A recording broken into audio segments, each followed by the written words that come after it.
हरे कृष्णा। आप सभी को कार्तिक मास के तीसरे दिन की ढेर सारी शुभकामनाएं। इस पवित्र मास में हम सभी भगवान विष्णु के महात्म कथा का श्रवण करेंगे। इस मास में जप तप व्रत करने का महत्व बताया गया है। तो आज की वीडियो में आप जानेंगे कि कथा श्रवण करेंगे, तो उसके बाद आरती भी करेंगे। तो चलिए आज की वीडियो का प्रारंभ सर्वप्रथम भगवान विष्णु जी के ध्यान से करते हैं, ताकि हमारे मन एकाग्रचित हो सके। तत्पश्चात हम भगवान श्री हरि का गुणगान करेंगे और कथा का श्रवण करेंगे। शान्ताकारं भुजगशयनं पद्मनाभं सुरेशं विश्वाधारं गगनसदृशं मेघवर्णं शुभांगं लक्ष्मीकान्तं कमलनयनं योगविद्यानगम्यं वन्दे विष्णुं भवभयहरं सर्वलोकैकनाथम्। कथा आरंभ करने से पहले आप सबसे अनुरोध है कि अगर आप मेरे चैनल पर पहली बार आए हैं तो चैनल को सब्सक्राइब जरूर करें, ताकि मेरे आने वाली वीडियोस के नोटिफिकेशंस आपको मिल सके। और कमेंट में दिल से जय श्री हरि जरूर लिखें। सत्यभामा ने कहा, हे प्रभु, आप तो सभी काल में व्यापक हैं और सभी काल आपके आगे एक समान है। फिर यह कार्तिक मास के सभी मासों में श्रेष्ठ क्यों है? आप सब तिथियों में एकादशी और सभी मासों में कार्तिक मास को ही अपना प्रिय क्यों कहते हैं?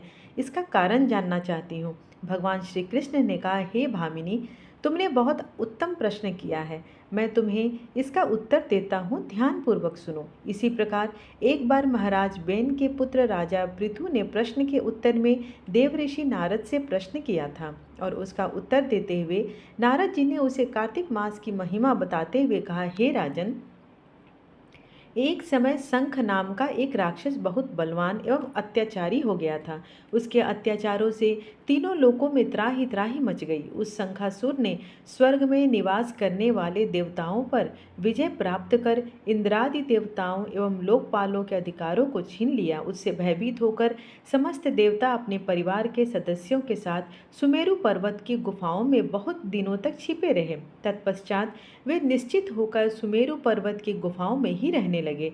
उधर जब शंखासुर को इस बात का पता चला कि देवता आनंद पूर्वक सुमेरु पर्वत की गुफाओं में निवास कर रहे हैं, तो उसने सोचा कि ऐसी कोई दिव्य शक्ति अवश्य है जिसके प्रभाव से अधिकारहीन यह देवता अभी भी बलवान है। सोचते सोचते वह इस निर्णय पर पहुंचा कि वेद मंत्रों के बल के कारण ही देवता बलवान हो रहे हैं। यदि इनसे वेद छीन लिए जाएं तो ये वे बलहीन हो जाएंगे। ऐसा विचार कर शंखासुर ब्रह्मा जी के सत्यलोक से शीघ्र ही वेदों को हर लाया। उसके द्वारा ले जाए जाते हुए भय से उसके चंगुल से निकल भागे और जल में जाकर समा गए। शंखासुर ने वेद मंत्रों तथा बीज मंत्रों को ढूंढते हुए सागर में प्रवेश किया, परंतु न तो उसको वेद मंत्र मिले और न ही बीज मंत्र।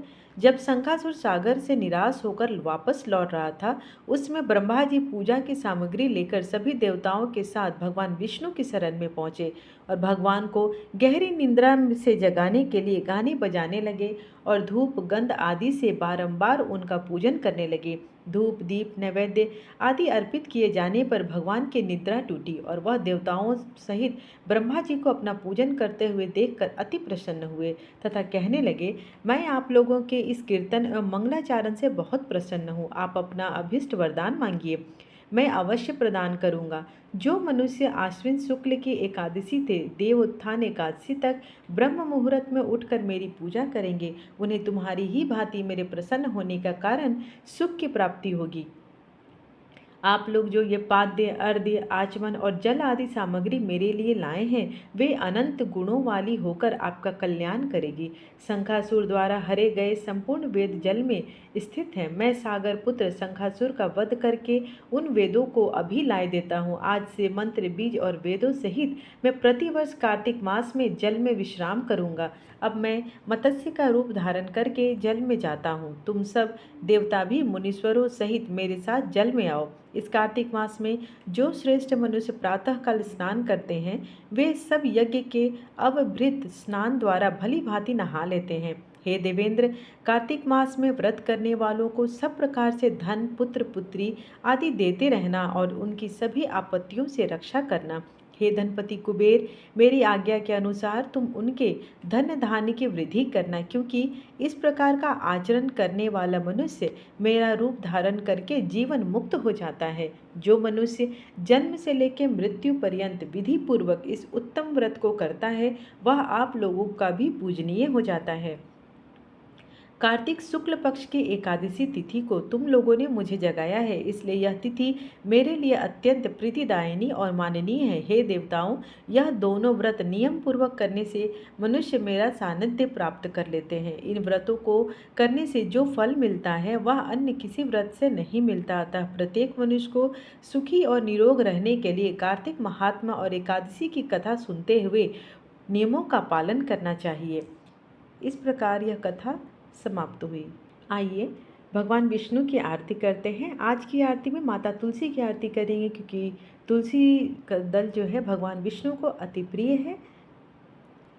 तुलसी महारानी नमो नमो, हरि की पटरानी नमो नमो, धन तुलसी पूरन तप कीन्हो, शालिग्राम बनी पटरानी, जाके पत्र मंजरी कोमल, श्रीपति कमल चरण लपटानी। तुलसी महारानी नमो नमो, हरि की पटरानी नमो नमो, धूप दीप नैवेद्य आरती, पुष्पन की वर्षा बरसानी, 56 भोग 36 व्यंजन, बिन तुलसी हरि एक न मानी। तुलसी महारानी नमो नमो, हरि की पटरानी नमो नमो, सभी सखी मैया तेरे यश गावे, भक्ति दान दीजे महारानी। नमो नमो तुलसी महारानी, तुलसी महारानी नमो नमो।